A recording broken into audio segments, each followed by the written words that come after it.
The conventional wisdom on retirement timing sounds like a drumbeat that never stops. Wait longer. Work a few more years. Your social security is higher. Your portfolio grows more. You have fewer years to fund. Keep going. And for a lot of people, probably most people, waiting is the right call. But there's a version of this conventional wisdom that has become almost moralistic about early retirement, treating 62 as a kind of financial recklessness. And that version is wrong. For a specific set of people, retiring at 62 is the smarter decision, financially, psychologically, and in terms of what you actually get out of your retirement years. Today I want to make the honest case for 62, not as a universal prescription, but as a genuinely valid choice that deserves the same rigorous analysis that the waiting side gets. Because the debate between 62 and 67 isn't a question with a clean answer.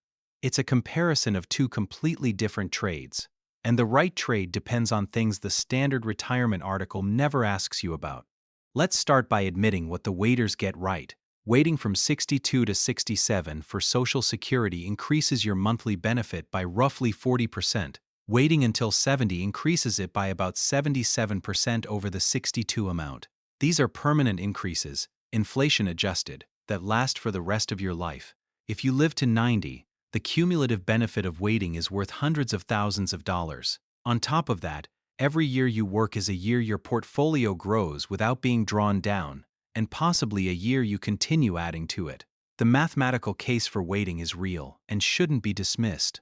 But here's what the conventional wisdom almost never accounts for: the cost of the years you give up.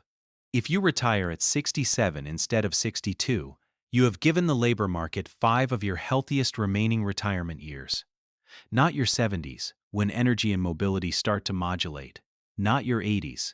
Your mid-60s, which statistically represent the peak health window of retirement for most people. These are years when you can hike, travel internationally without major physical consequence, play with grandchildren at full energy, take on physically demanding bucket list items. These are the years that, once gone, cannot be recovered. This isn't a sentimental argument, it's a financial one. When you model a retirement from 62 to 90 and compare it to a retirement from 67 to 90, you're comparing 28 years of retirement against 23. The 62 retiree gets 5 more years. The question is what those 5 years cost in reduced Social Security and reduced portfolio size, and whether what you get in return for that cost is worth it. Here's where the math gets interesting. A person who retires at 62 with $900,000 saved and claims Social Security at 62 at, say, $1,500 per month has less guaranteed income than if they'd waited. But they also aren't drawing down their portfolio during those 5 additional working years because they're living, at least partially, on Social Security. The person who waited until 67 has $1.1 million and a $2,100 per month Social Security benefit. Bigger number. But they've also spent 5 years at a job they were tired of, possibly under stress, and they've gotten 5 fewer years of their best retirement health window. The break-even analysis on Social Security is usually quoted around age 80 to 82, meaning if you live past that age, the higher delayed benefit wins. If you die before it, the early claimer got more total dollars. But the break-even analysis misses something critical. The value of money isn't uniform across time. A dollar spent on a trip at 63 is not equivalent to a dollar spent on the same trip at 73. At 63, you can do things you may not be able to do at 73. If the 5 extra years of retirement allow you to have experiences that wouldn't be available, or significantly diminished, at 67 or beyond, the lower Social Security option may have higher total life value even if the dollar amount is less. Let me lay out 3 specific circumstances where retiring at 62 is the smarter move. Circumstance 1. You have a health concern or a family history of shorter lifespan. The break-even analysis on Social Security assumes average longevity. If your health picture suggests you may not make it to 82, the approximate break-even point between claiming at 62 and 67, then the delayed benefit never catches up. The financially rational move is to claim early, retire while you can, and live fully in the years you have. A financial plan built around reaching 85 that ends at 74 isn't just mathematically wrong. It was a life half lived in service of a future that didn't come. Circumstance 2. Your job has become genuinely harmful to your health or well-being. The stress-related health costs of working 5 additional years in a toxic environment, a physically demanding job, or a role with chronic anxiety are real and measurable. Research on retirement and health has consistently shown that people with high-stress jobs show measurable health improvements after retirement. If the job is shortening your life, through stress, through sedentary behavior it forces, through sleep disruption, through chronic cortisol elevation, the financial cost of early retirement may be lower than the health cost of waiting. Circumstance 3. You have a specific opportunity that exists now and won't later. A grandchild who is young now and will be grown in 5 years. A spouse or parent who needs a present partner while still healthy enough to enjoy them. A business idea or creative project you've deferred for decades.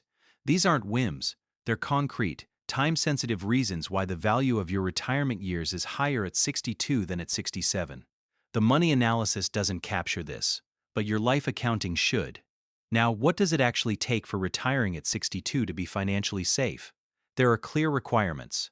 First, healthcare coverage from 62 to 65, before Medicare. This is the biggest practical barrier. You need either a spouse's employer plan, marketplace insurance, budget $15,000 to $30,000 per year for a couple, SCOBRA from your employer, usually expensive, or a retiree medical benefit from your employer, rare but valuable. If you can't cover healthcare affordably from 62 to 65, this changes the whole calculation. Second, a portfolio large enough to bridge. Because you'll likely draw Social Security early at a reduced amount, you need a portfolio that can supplement your income for potentially 30 or more years. Run a realistic withdrawal rate of 3 to 3.5% on your gap income need. If you're short, bridging isn't viable yet. Third, a clear plan for the sequence of returns risk. Your first 5 years of retirement are the most vulnerable. A market crash in year 1 or 2 can be devastating when you're drawing on a portfolio. Retire into a large cash buffer, 2 years of expenses, and have a flexibility plan for withdrawals in down markets. The honest answer to the 62 versus 67 question is that it depends on 4 things: your health and family longevity, your job's impact on your well-being, what you have saved and what your Social Security benefit actually is, and how much you value your early retirement years relative to your later ones. Run the math both ways. Factor in what 5 healthy retirement years are actually worth to you. Don't let a cultural bias toward waiting be the thing that makes this decision for you. The conventional wisdom keeps you working. Your life's finite. The decision is yours. Drop a comment with where you're planning to retire, 62, 67, 70, or somewhere else. I'd genuinely love to hear the thinking. And subscribe.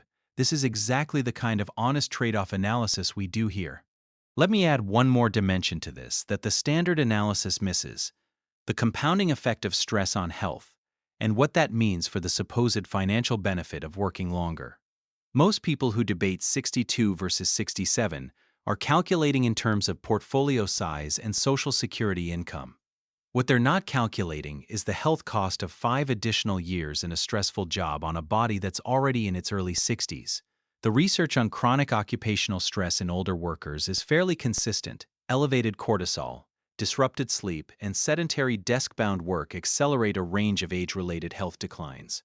Cardiovascular risk, cognitive decline, musculoskeletal problems, all of these have demonstrated associations with chronic stress and sedentary occupational patterns. The person who works 5 extra years in a high-stress role isn't just giving up 5 years of retirement freedom. They may be trading long-term health capital for portfolio size in a way that doesn't show up in any retirement calculator. This doesn't mean that everyone in a stressful job should retire at 62. It means that the calculation needs to honestly include the health dimension. If you genuinely love your work, find it stimulating and energizing, and your job involves physical activity and positive social engagement, there's strong evidence that continuing to work has positive health effects in your 60s. Work itself isn't the problem. The type of work, the stress level, the physical demands, and whether you'd choose it if money weren't involved, these are what determine whether working longer is health positive or health negative for your specific situation. There's also a middle path that the binary 62 versus 67 framing obscures: phased retirement. Many people can negotiate reduced hours, seasonal work, consulting arrangements, or part-time roles with their employer rather than choosing between full employment and full retirement.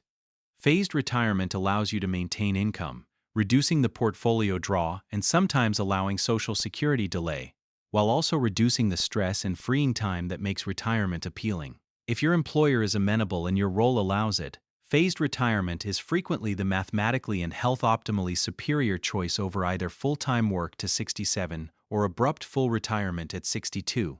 It's worth exploring explicitly rather than assuming the only options are all or nothing. The 62 versus 67 question has a right answer for you specifically. It's built from your health, your finances, your job, your purpose, and what you value.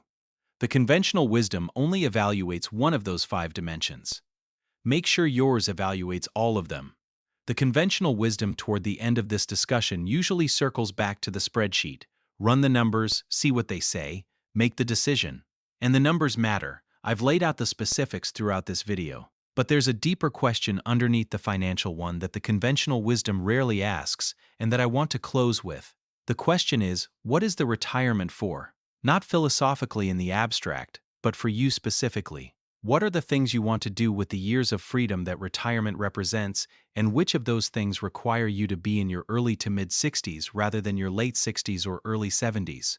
If the answer is nothing, if the vision of your retirement is roughly the same at 62 as at 67, the financial case for waiting is strong, and you should wait. But if the answer is something real, a relationship that needs you present now, a physical activity that has a window, a creative project that requires the energy of your 60s, then the financial case for early retirement needs to be weighed against the specific cost of deferring that thing by 5 years.